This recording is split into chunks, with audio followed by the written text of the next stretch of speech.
Oylanıp oturuyan feyu bağında Anfani civekin durmuşumunda Feyuime yetebilmen eğil basım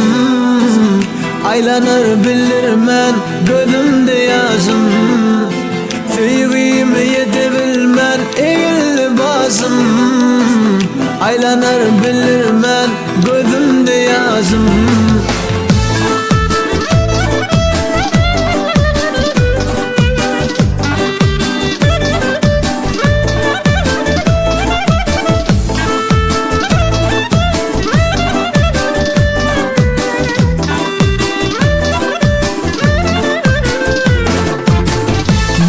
Suyucudur, katedir acı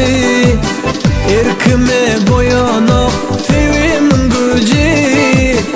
O büyük dağlara hıflenmedin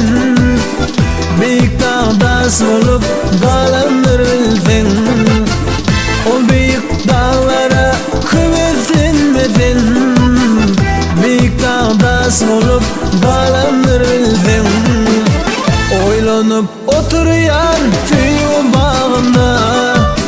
Anfani civekin durmuşumunda Feyuime yetebilmen eğil basım Aylanır bilirmen gözümde yazım Feyuime yetebilmen eğil basım Aylanır bilirmen gözümde yazım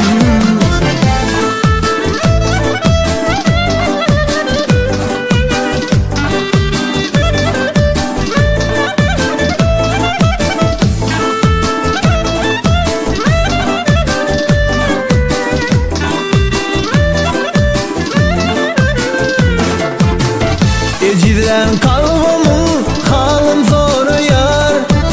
Şol bibi bağıydın baktın dileyen Arman yazlı ediyem sen düşünmeyen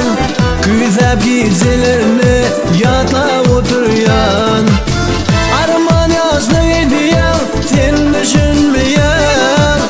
Güzel gizelerini yatla oturuyan